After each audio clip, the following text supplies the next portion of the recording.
Dear students, maths இல்லாமல் life இல்லை. அந்த அளவுக்கு மேக்ஸோட தாக்கம் எல்லா இதுலேயும் அதிகமாயிட்டே இருக்கு. இப்போ உங்களுக்கு தெரியலனா கூட நீங்கள் படித்தால் உங்கள் பிள்ளைகளுக்கு சொல்லிக் கொடுக்கலாம். அதுதான் மேக்ஸு. மேக்ஸ் இல்லாமல் வாழ்க்கை இல்லை என்ற நிலை ஆயாச்சு. இப்போ சொல்லக்கூடிய கணக்கெல்லாம் வாழ்வியல் கணக்குகள், சதவீதம், பெர்சன்டேஜ் ஃபைண்ட் அவுட் பண்ணக்கூடிய கணக்குகள் ரொம்ப சிம்பிளாகவும் ஈஸியாகவும் நம்ம பார்க்கலாம். அதுக்கு முன்னாடி நம்மளுடைய சேனலை சப்ஸ்கிரைப் பண்ணாதவங்க மறக்காமல் சப்ஸ்கிரைப் பண்ணி அருகில் உள்ள பெல் பட்டனை கிளிக் பண்ணுங்கள். ரொம்ப சிம்பிளான ஒரு கணக்கு தான் இது. கூடையில் உள்ள பழங்கள், கூடையில் மொத்தம் 20 பழங்கள் இருக்குது. அதில் 5 ஆப்பிள் எனில் ஆப்பிளின் சதவீதம் என்னன்னு கேட்டிருக்காங்க. என்ன சதவீதம் ஃபைண்ட் அவுட் பண்ண போகிறோம். இதை எழுதும்போது இப்படி தான் எழுதணும். மொத்தம் ஆப்பிள் 20, அதில் 5, மொத்த பழங்கள் 20, அது ஆப்பிள் 5, இப்படி போட்டாச்சு. அடுத்து இதை என்னவா மாற்றணும்? ஆப்பிளின் சதவீதம்.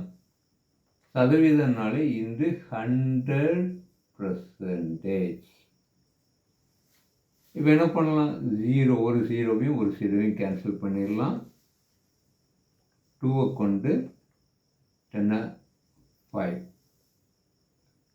5 into 5 25 25%. அவ்வளோதாங்க கணக்கு. ரொம்ப சிம்பிள் அண்ட் ஈஸி. 25% ஆப்பிள் சதவீதம் ஆப்பிள் இருக்கு. மீண்டும் ஒரு நல்ல ஒரு கணக்கை பார்க்கலாம். ஒரு ஊரில் 5இல் ஒருவர் மின்சார அடுப்பு பயன்படுத்துகிறார் எனில் அதை சதவீதமாக மாற்று. ரொம்ப சிம்பிளான ஒரு கணக்கு. நம்மளுடைய சேனலில் போடக்கூடியது எல்லாமே டிஎன்பிசி சம்மந்தமாக மட்டுமல்லாமல் வாழ்வியல் சம்மந்தமான கணக்குகள்.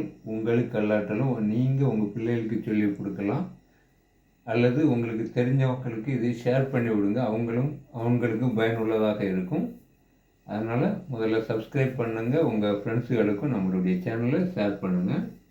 ஒரு ஊரில் 5இல் ஒருவர் மின்சார அடுப்பு பயன்படுத்துகிறார் எனில் அதை சதவீதமாக மாற்று. இது எழுதும்போது எப்படி எழுதலாம்? 5 பேரில் ஒருவர், இதை சதவீதமாக மாற்றணும். இன்று 100%. ரொம்ப சிம்பிள், முடிஞ்சு.